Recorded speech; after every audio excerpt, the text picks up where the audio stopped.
You're tuned in to Repco Muscle Garage, the home of New Zealand's toughest muscle cars, hot rods and street machines.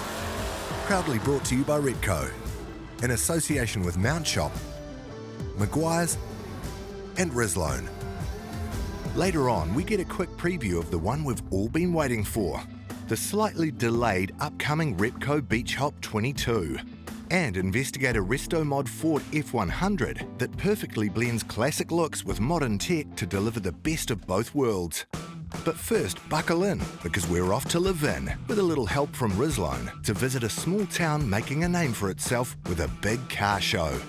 The biennial Chrome and Custom Auto Festival is the handiwork of local club Tararua Rodders. And despite being a fair trek from the bright lights of the big cities, this invitational event has earned itself the reputation as one of New Zealand's premier hot rod fixtures. 2022, yeah, we're knocking it out of the park.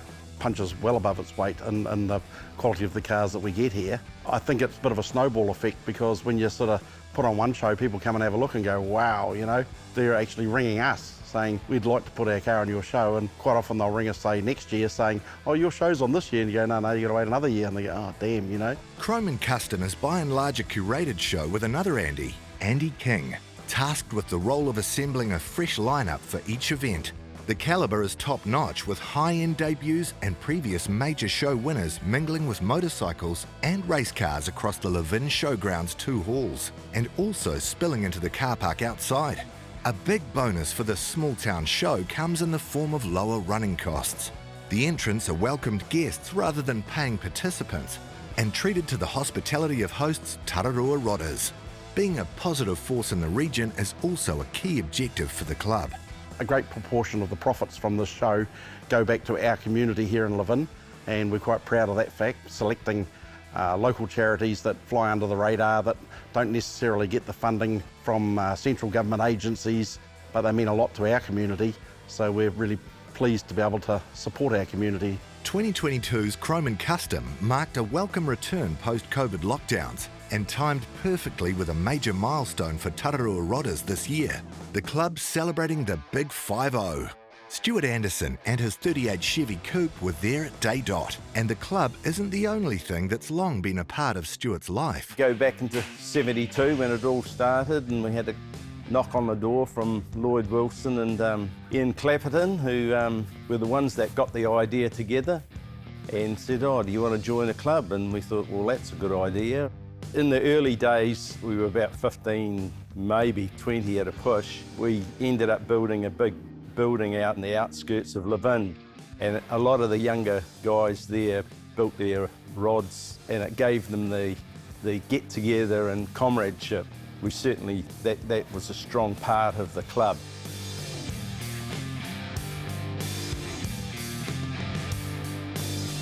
I've had it 52 years now. We bought 2 down in Wellington, parked them on the parents' back lawn, which it took a few years for them to get over that, but and then we got stuck in and rebuilt it. Probably in 3 years I got it back on the road. 4 or 5 years ago I bought a LS, took the body off, completely did the chassis and everything how it is today. I was very humbled by it. I'd have to say I had no intentions of putting it in the show. I'm very proud to have it here. It is a big thing, you know, to be able to pull it through 50 years. So it's worked out well, yeah. Another car representing the home team was the incredibly detailed owner-built Falcon Sprint of Paul Birkin. I've always liked the Falcons, but more importantly, I've always liked the early 60s Ford performance era, particularly in the States, running through Holman Moody racing, Ford racing, and all of that. I've always been a keen follower of that, and saw this car come up for sale, and she was a bit of a cot case, but yeah, I clicked on it and bought it, just like that. I was going to build a race car out of it. Then I kind of looked at it, did some research, and cut a long story short, I discovered that it had a very good racing pedigree. The 1964 Falcon Sprints, they made a rally sprint and they raced them in the Monte Carlo Rally. And that kind of drove me into probably building it. I got deeper and deeper into the research, and then I looked up the FIA homologation papers that Ford put in through Alaman Racing to build the car with all the build specifications, and I built the car exactly to those specifications to 1964. Oh, it's pretty obsessive. It has the original 4-pot disc brakes from 1964. It's got the original 289, original T10 4-speed, and a 9-inch diff in the back. The original cars were factory lightweight cars, aluminium bumpers, fiberglass bolt-on panels, so it's bonnet, doors, boot lid, and front fenders. Couldn't get decent doors for it, so I had to make them, and that was a significant challenge, particularly getting all the heavyweight windows and etc. in there, but it all worked in the end. Shouldn't be a show car because it never was intended to be, so it's really, predominantly it's a race car. So I drive it on the road. I've had it on the racetrack once, mainly fettling it. But yeah, some of the door gaps are nice, but they're not that nice when you get up close. And the car is painted straight off the gun. I was pretty happy with the paint job. There's no cut and polish on it, and that's how they were done back in the day. So I'm pretty happy with that. This year's event was also well supported by well-known tauranga club Bay Rodders. Among the convoy's ranks, Laurie and his stunning chrome-laden Buick. It's a 1955 Buick Riviera Super, 2-door hardtop. Runs the original 322 nail head, and I adapted a 700R GM trans to it. Put some better suspension underneath it, 4-link the rear of it, lowered it a bit. It's factory power steer, factory power brakes, electric seats, electric windows. Bought it as a stalled father and son project. They got nice lines, you know, and typical 50s car, plenty of chrome, all overdone. Yep, something a bit different. The colour is either a love it or loathe it colour. It's called metallic olive. In the sun on one side it looks really goldy and the other side can almost be brown. So yeah, it changes all the time, you know. I'm in Bay Rodders from Tauranga, and Neil and Rhonda invited us and a couple of others down. They got invited before COVID to this, but yeah, it's awesome, you know. This is actually the first show for my car. I don't know what I'd take home. There's just so much stuff here. I really don't know. It's mind-boggling. To me, it's a very, very nice car. You know, I never thought I'd own something like this. I don't know about a dream car. You look around here and man, there's a lot of cars that you could dream about, but I'm very happy with it. It does me, you know. And that calibre of dream-worthy vehicles made life a little difficult for two people in particular. Judges Shane Shrappy Morgan and with him Stacey Emini of nearby workshop Mercury Garage. Yeah, I've been here since just after noon this afternoon, and watching them as they roll in has just made it more difficult for Shane, my associate, and myself to pick winners. Quite a few significant builds have ended up here today. Credit to these guys to rustle up this calibre of vehicles in our little hometown of Levin. That's awesome. The job might have proved a tough task, but one of the perks, convenient parking. The plan was to put something together that wasn't traditional, but had links to where hot rodding started, which in big part was upon the conclusion of the Second World War when the servicemen were returning. So trying to do something that connected with that, but using more modern parts. It's got comfortable seating, tilt steering, late model brakes and running gear, later model chassis, suspension, etc., but clothed in the old tin.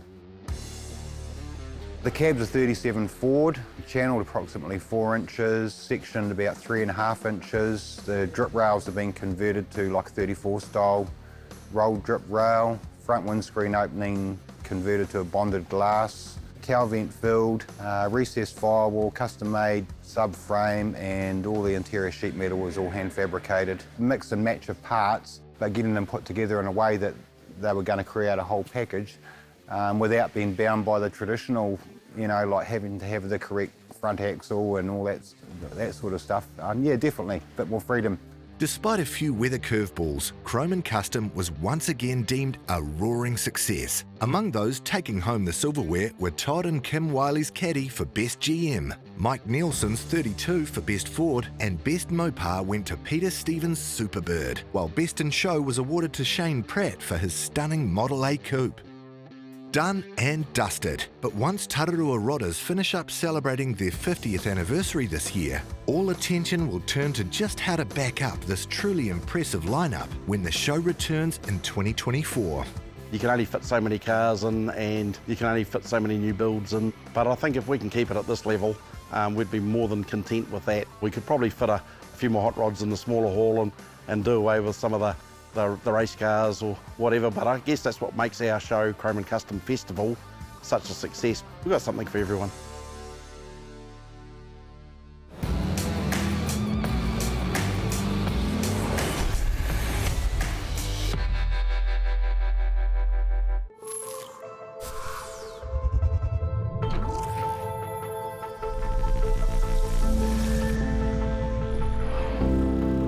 Protection of hybrid ceramic. Whoa. Now in 3 easy-to-use products. In original spray wax, now as a liquid wax, and a spray detailer. Meguiar's hybrid ceramic family with advanced SiO2 technology. Meguiar's, ceramic made easy. Rislone has been in engines almost as long as engines have been in cars. Why? Because from then until now, there's never been a perfectly clean fuel. This means every time you fill up, you're adding pollutants and contaminants to your fuel system. Rislone Fuel Injector Cleaner can cure those woes and help save your engine. Rislone Fuel Injector Cleaner adds an upper cylinder lubricant, providing double the cleaning power out of the same bottle. We know something about aging well, so when we say it's your engine's fountain of youth under a screw top, you can count on it. Rislone is the original engine tune-up, available at participating stores near you.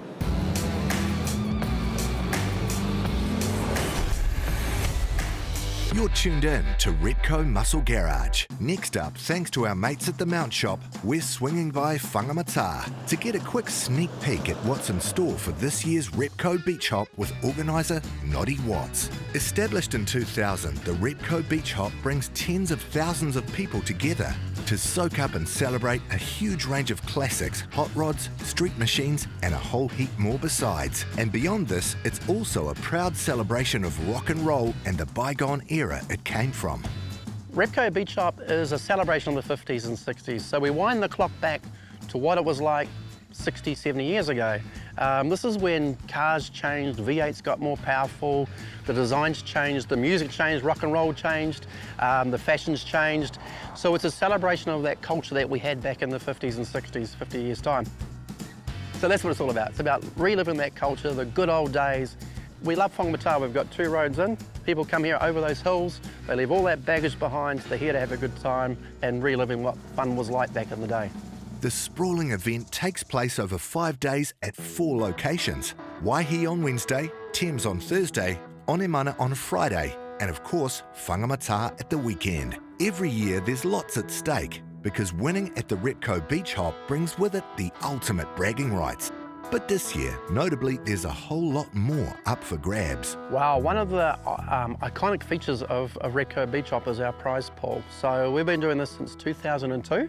Where we have some major prizes up for grabs. Now this year we've got a 1968 Ford F100 pickup truck, 390. It's been hot rodded. It is classy. We've got a brand new Harley Davidson, which has been given the treatment by Road and Sport over in Hamilton, and we've got $10,000 cash. We have the top 10 shootout where the top 5 cars, the top 3 motorcycles and top 2 caravans are voted by the public through that festival program. To be in the top 10 out of over 1,000, there's about 1,500 vehicles registered for the event. It's pretty crazy to think that your car's or vehicle's gonna be in that top 10. So look, just love your car. The public have got different tastes to what we may have. It's their choice, and just embrace the festival. You're all winners for being here. Unquestionably the biggest festival of automotive culture in New Zealand, the Repco Beach Hop's quite simply not to be missed. And it's worth noting that this summer's going to be a bumper one, as there's actually 2 beach hops happening in short order. At last, something good to come out of COVID. It's on the 23rd to the 27th of November, so we want to see you there. A little bit of news, we're actually going to do another beach hop back in March. Okay, so we're reverting back to our March date, so 4 months later, from the 22nd to the 26th of March, we're going to do it all again. So it's going to be massive, that's all I can say. New Zealand wants to rock and roll party. We deserve it. We've had 3 years of absolute hell. This is going to be the turnaround. We're going to have a great time. Now, courtesy of Meguiar's, we're Auckland bound to meet Ian McKenzie.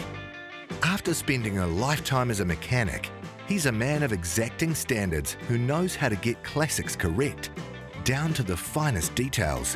His stunning 66 Ford Mustang is a great example that looks like it's just rolled out of the showroom.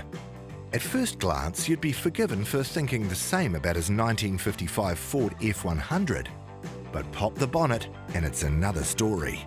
With a rye blend of the old and new, this Resto mod is an amazing piece of work that looks period correct, but definitely doesn't drive that way.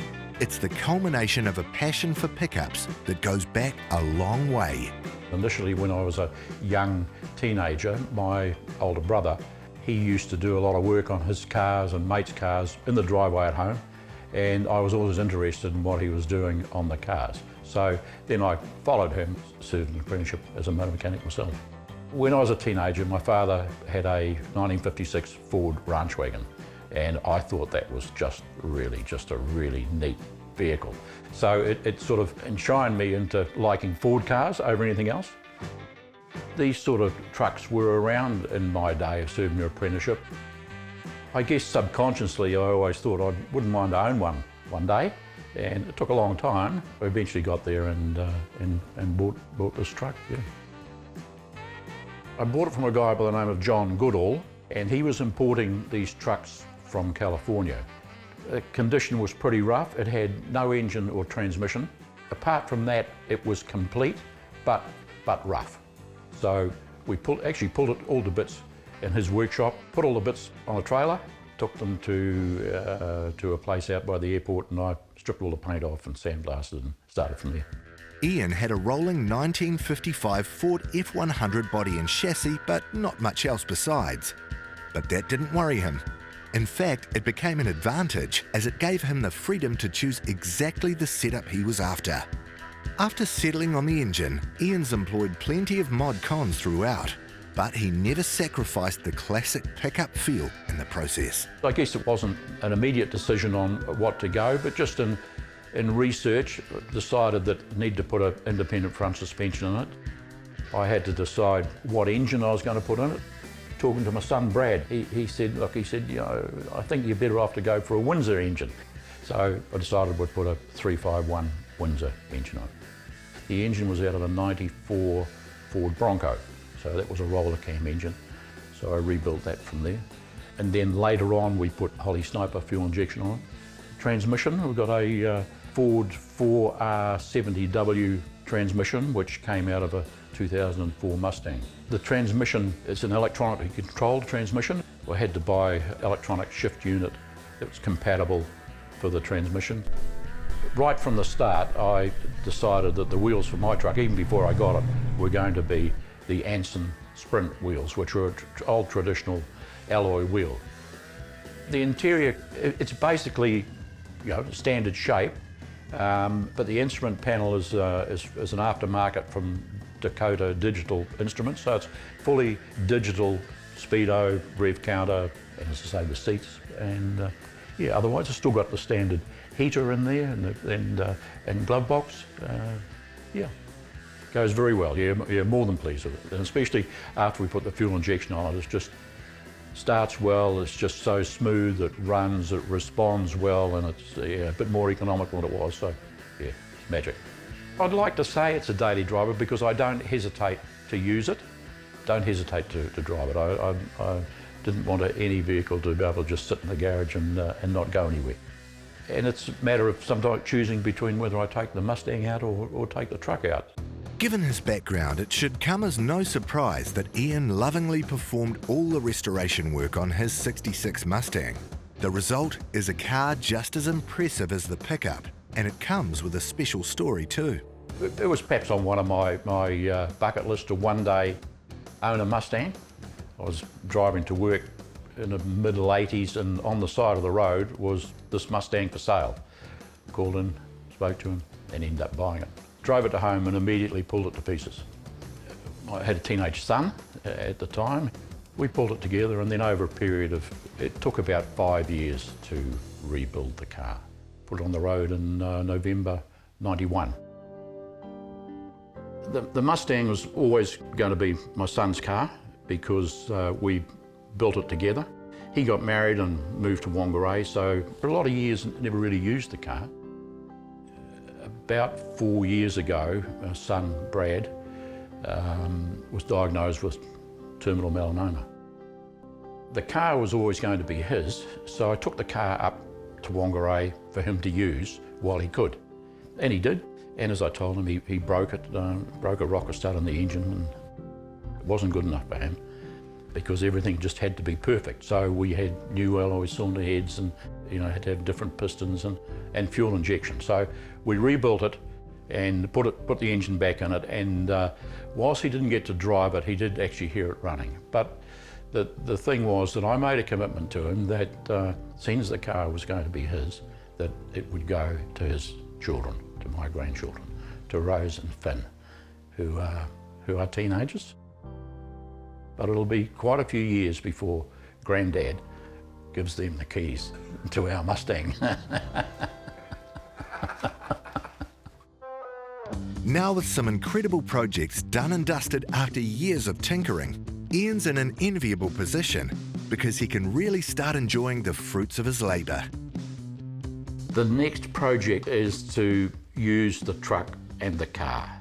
I've just finished building a similar truck for a friend, the 1953 model, so I don't really need to climb around underneath vehicles anymore. So it's time to use them. It's time to use the truck and the Mustang. What do I get out of my truck? The absolute pleasure coming out here in the garage, get a beer out of the fridge and sit here and just admire the beauty, and then knowing that anytime I want to, I can jump into it, turn the key and drive it down the road. Feel like your car could do with some TLC? No worries, we've got every base covered. Because we could be hooking you up with an incredible prize pack thanks to our sponsors. For a start, there's this massive Maguire's and Rislone Complete Car Care Pack valued at over $760. Thanks to Repco, we've also thrown in this amazing Mech Pro tool chest valued at $724. To stay on top of everything underneath, there's a $500 mount shop voucher. And last but not least, you'll also score a year's subscription to NZ-V8 magazine. That's a total prize pool of nearly $2,000. To enter, just head over to themotorhood.com and hit the Repco Muscle Garage link on the homepage. The winner will be drawn at the end of the series, so make sure you get amongst, because this prize pack is one major haul. Good luck. Repco Muscle Garage was proudly brought to you by Repco. It starts with the parts. Mount Shop Undercar Specialists. Maguire's, people who love cars love Maguire's. And Rislone, high performance additives for high performance vehicles.